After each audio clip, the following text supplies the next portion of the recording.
zone 5 is in the back, and we notice not only is there thin hair, it looks like there could be some missing follicles. If you're not precisely treating each cause of hair loss with a very precise molecule, you will not be treating hair loss. Dr. Ray Nettles is redefining hair and hormone health with data-driven precision, transforming patients through custom biochemical insights. Get ready for a conversation about real results and lasting health.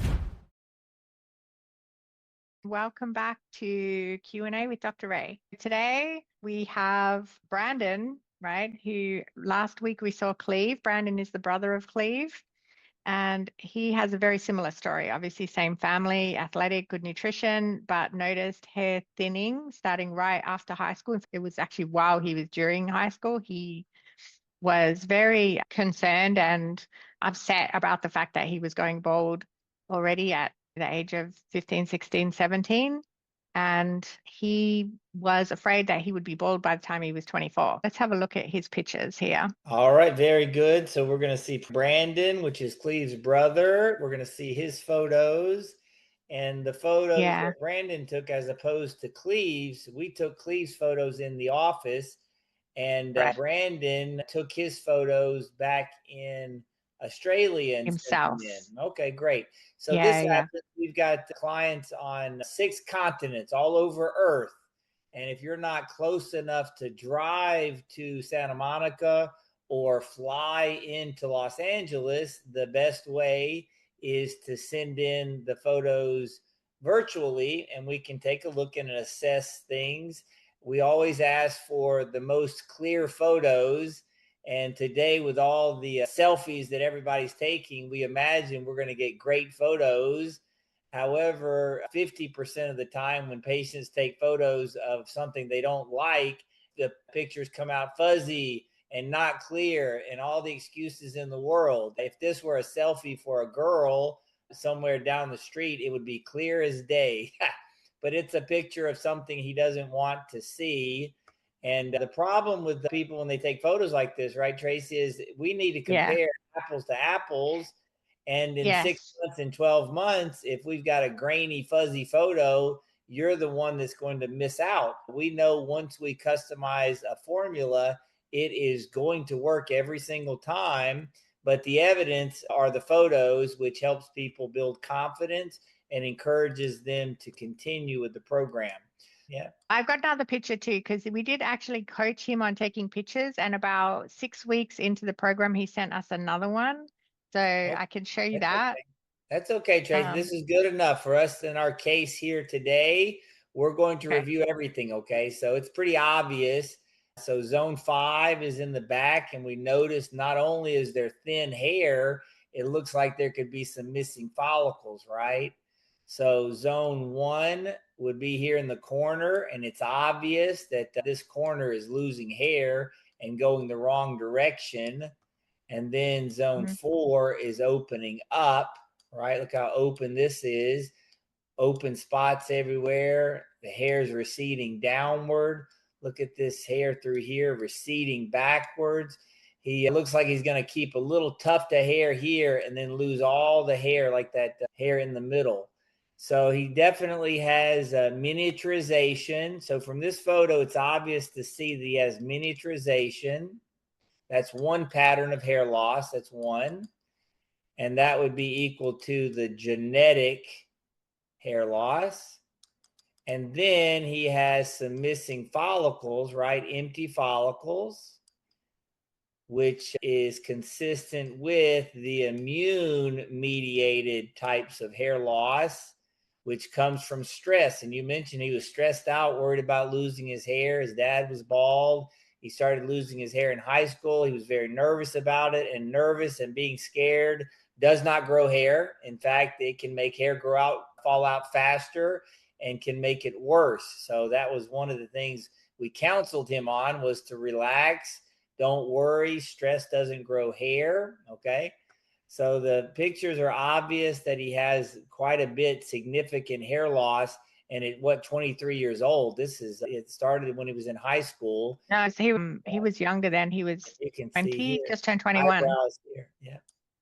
So that hair is far back, and his forehead this is just half of it, right? So he's losing the hair going back. All right, very good. So obvious, he has hair thinning and hair loss, and we need to get some blood work, right? Some labs to evaluate the underlying cause of this hair loss. We saw his brother, and we know that his dad has hair loss, so we're pretty sure it's genetic. So we're pretty sure we're going to see an imbalance of the hormone molecules that are at the foundation of the cause of this hair loss. Okay. But we also get to take a peek at his nutrition. Once again, he was an athlete like his brother, good diet. So we expect his nutrition up here to be pretty stable, if not good. And his A1C sugar, we want to be under 5.0. He came in at 4.9, very good. Protein, we want over 7.5. He came in at 7.4, very good. HDL, good fat, we want over 60. He came in at 56. So his nutrition was very good, right? He could teach the class, okay? So nutrition, we can rule it out. Nutrition is not the cause of your hair loss. It's most likely genetics, right? You've got a gene defect that's causing either one or two hormone imbalances inside the body, which causes the signal, as we talked about last week, the signal to the DNA inside the hair cell itself comes from the molecules inside the bloodstream. So for a young man, 23 years old, we would expect to have total testosterone 7,800, and we saw 465, very low, okay? We would want this to go up to be healthy and optimal. The good testosterone variant was 9.7. We would expect that to be well over 12. So we would want this molecule to go up. So if we've got two molecules we want to go up, we've got to be taking a molecule down. Like a seesaw, the first law of thermodynamics, you cannot create nor destroy molecules. You can do what, Tracey? Only change the shapes. So two molecules up, which molecule needs to come down? The dihydrotestosterone molecule, once again from last week. What is the difference between testosterone and dihydrotestosterone? You see they've got the same molecule, testosterone. One simply has two H's, H2, dihydro. You've heard of H2O, but you've never heard it called dihydroxygen. But that's exactly what H2O is, dihydroxygen. So what do we do with the extra H2, Tracey? We turn it into H2O, and you lose water, okay? So we want 48, the DHT molecule, to be optimal with the signal. That molecule needs to come in between 3 and 10. So 48 was where we were, so we need to go down here. So now we're going to clear this and look at the ratio of the free T to the DHT, 9.7 over 48. Anyone good with math, Tracey? That's about a what? 1 over 5 if we turn that into a fraction, okay? And that's the problem. This is the signal. This needs to be 1 over 1 to be stable, and even higher if you can. Instead of 1 over 5, we need to be 1 over 1, or the fraction needs to be higher on the numerator than it does on the denominator. Does that make sense? Does. Okay, great. So we're going to have this molecule come down, and then we're going to turn it into these other two molecules. But with a male, we also have to worry about the estrogen. Men have testosterone, women have estrogen. Yes, that's true. But men also have a little bit of estrogen, and women have a little bit of testosterone. So estrogen in a man's body gives you nice eyebrows, nice eyelashes, and nice skin. It's a pretty hormone, but you don't want too much of it, okay?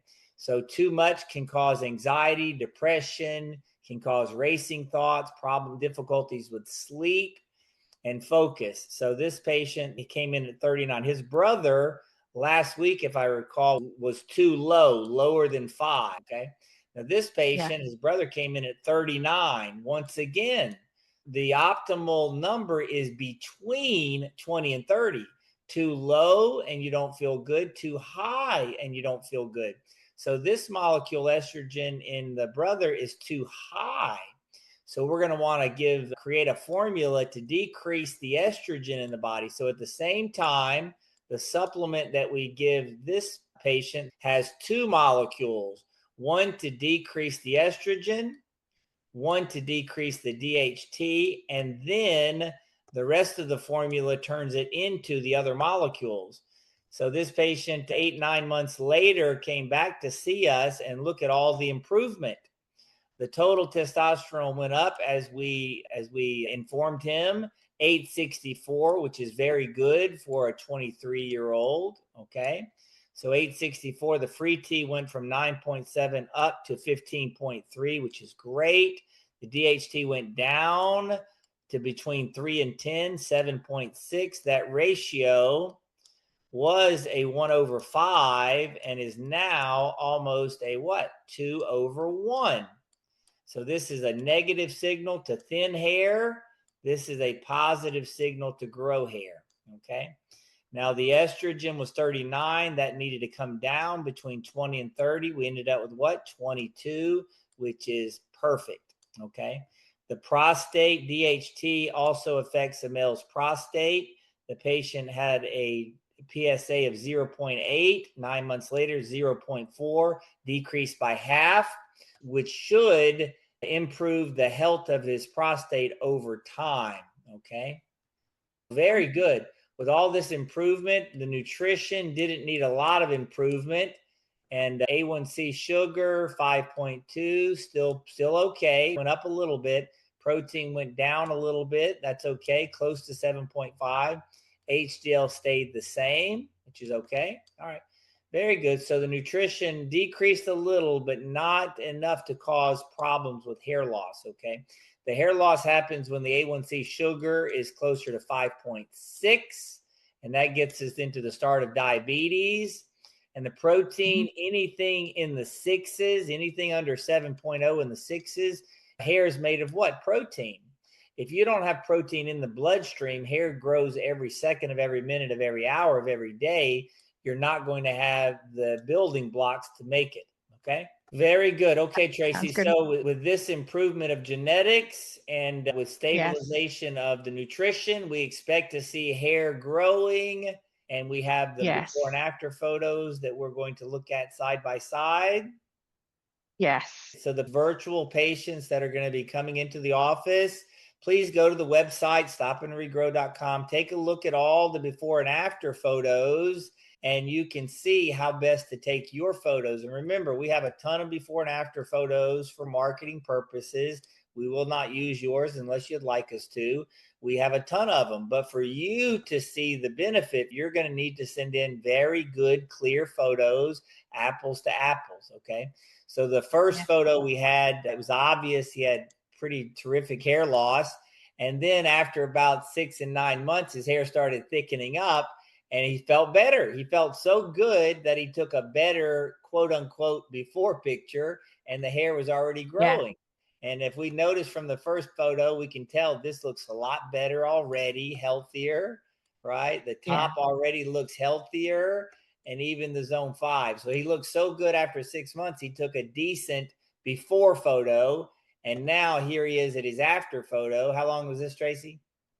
So this was a year later, I think, like a year and a half, something like that. And then I've got another one actually that I can share you with now of more recent. These are amazing. Okay, this looks great. So all the zones, zone 5 has a little bit more to go, but 1, zone 2, zone 3, zone 4, zone 5, everything looks great. Okay, very good. That's what we would expect with the blood work that we saw. Yeah, let's have a look at a recent one too that we have. Hang on, with his original before picture. And here's a little. Okay, there he is. How good his hair is now. Right. Looks great. Yeah, he made a video for us. He's doing so good. Yeah, wow, look at that. So that's his before and after. Okay, so he's on the website. And then now you guys have the discussion, the case study notes. So any questions, give us a call, send in some photos. So we can determine the pattern of hair loss based on the photos, and then we can determine the etiology of the enzyme defects based on the blood work. Sometimes we don't need the blood work, but as we can see, most cases have a combination. So if you're not precisely treating each cause of hair loss with a very precise molecule, you will not be treating hair loss. And we see a ton of patients that come into the office and they say, I've tried this, I've tried this, I've tried that, I've seen doctors, I've done it all. And the truth is, you've got to get to the bottom of the cause of the hair loss, and you have to take enzyme supplements to reverse the cause. And we can do that. We've done that successfully for 20 years. And we'd be happy to see you come in to see us this year. All right. Thank you, Tracey. All right. Thank you, doctor. Have a great day. All right. You too.